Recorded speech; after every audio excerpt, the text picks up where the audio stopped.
In the public relations war about genetically modified organisms, or GMOs, academics and researchers have been enlisted to explain the science and get the message out. But not all scientists disclose their relationships to the agri-chemical industry. Documents reveal a Canadian teenager and her activism were the subject of emails strategizing how they could counter her message. Here's Alison Vushnik. And to think that at this point, I was on their radar, and I had no clue. This Canadian teenager has become a weed in the garden of modern-day farming. Rachel Parent is an activist who believes GMOs should be labeled on all Canadian food. She's got a social media following of tens of thousands. These are bullies. They're shamelessly going after a 14-year-old schoolgirl who's just standing up for the truth. In these documents, requested by U.S. Right to Know, a nonprofit group that advocates for food transparency, funded by the Organic Consumers Association, there are emails and documents exchanged by third-party academics and Monsanto and the PR company for the trade association, and emails about Rachel. In one of the documents, Monsanto suggested that Kevin Folta from the University of Florida focus on holding activists accountable. 4 months later, according to documents, Folta was asked by the trade association's PR firm, Ketchum, to make a video about Rachel. The email added, "We try to refrain from personally attacking folks, so don't worry too much about Rachel specifically." The suggested title of the video, How Do You Agree, Disagree with 14-year-old GMO labeling activist Rachel Parent.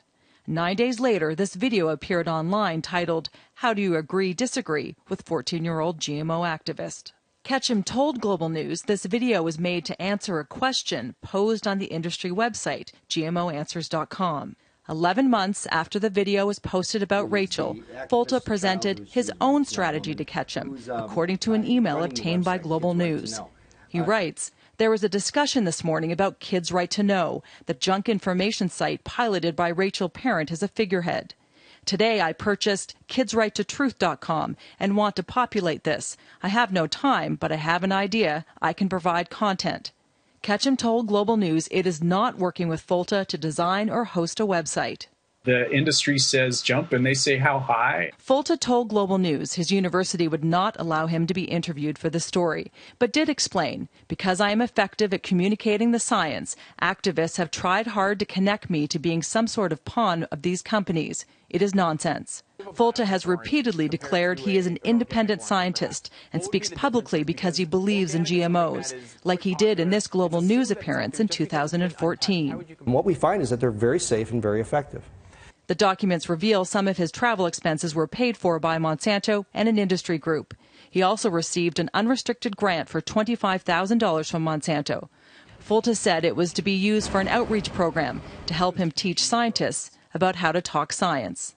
Monsanto said an unrestricted grant to a university is much like a gift. It can have no strings attached.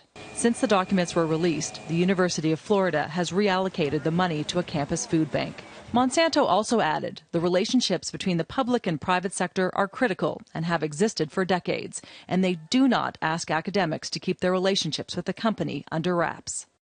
Health Canada and U.S. health and agricultural officials say GMOs are safe, and scientific studies back that up.